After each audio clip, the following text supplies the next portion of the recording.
The University of Hertfordshire are now in their 15th year of competing at Formula Student and are one of the most successful Formula Student teams in the country.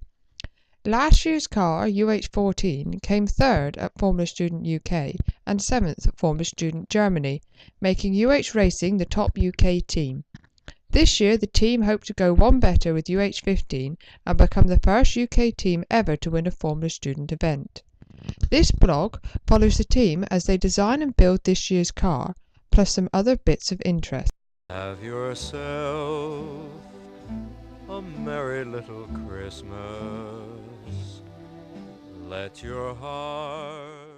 Hi, I'm Robin Roberts and I'm looking at subframe and packaging design on the back end of the UH15 this year. Hi, I'm Matt Grant. I'm looking at the design and development of the chassis, focusing mainly on the front end. We're going to show you how we make the plastic mock-up for the chassis. So the plastic mock-up is built to check templates and to check our actual design before we actually build the thing. And it's also there to help with packaging of other items within the car, so we don't get to a point where we build the steel structure and we have to alter that. We can alter this easier. So this is the whole idea behind it. Okay, so to make the plastic model, first we start out with the CAD model.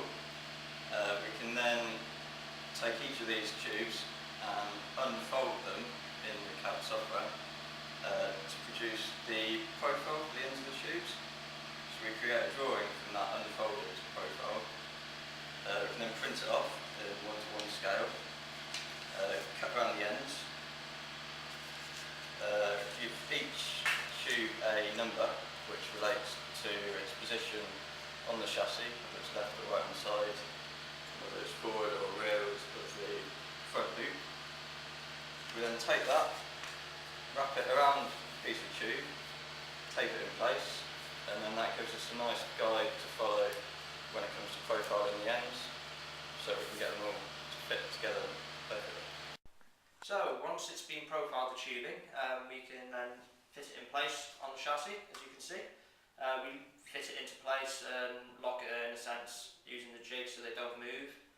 And once we're happy with the angle and the position and everything that it's in, we can actually then use the ordinary standard glue stick to glue it in place. And so this one's in place now, so I'll just go ahead and fix it.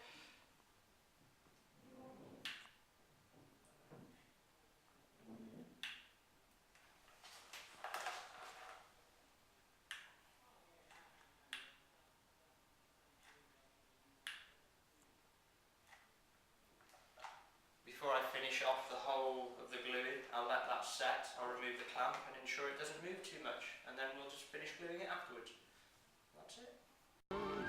He sings a love song as we go along, walking in the winter wonderland.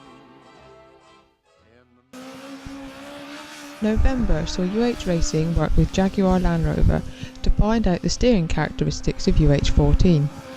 A test was conducted at Buntingthorpe Proving Ground and used a calibrated steering wheel to measure both hand wheel angle and steering torque through various different tests. The data gathered will be used to improve the steering feel of UH15. Along with the steering tests, the team also strain gauged the suspension to gain more accurate data on the loads acting through it. Santa baby, slip a sable under the tree for me. I've been an awful good girl. The last Wednesday before the Christmas break saw the UH Racing social event held on the university's Cruden simulator. The team was broken down into 4 teams based on the groups working on the car, with each group member having at least 3 laps to post their fastest time. The winning group would be the one with the fastest average lap time. The track used was a fictitious one that included the famous Eau Rouge corner from Spa-Francorchamps, and the car chosen was a Porsche GT3. Some of the team had slightly dubious driving styles, with surprisingly the sim and testing group holding the slowest lap of 2 minutes 12.1 by Kimberly Buckley, along with the most crashes in one lap with 6, also held by Kimberly.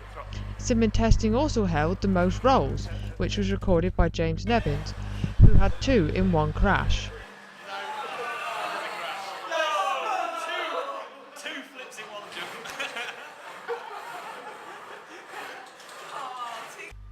The overall winning group was Engine and Electronics. This was partly due to only 2 of its members being available, who both posted quick times. Second was Suspension. Sim and Testing came third, with Chassis, Drivetrain, Brakes and Helpers taking the final position. The fastest individual lap time went to Sim and Testing's Sam Blood with a 1 minute 41.1. I don't care about the presents underneath the Christmas tree.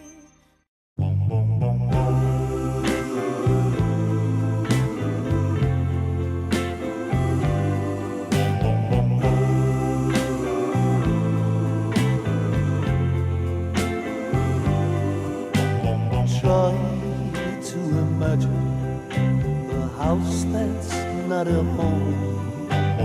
Try to imagine a Christmas all alone. That's where I'll be since you left me. My tears could melt the snow. What can I do without you? I've got no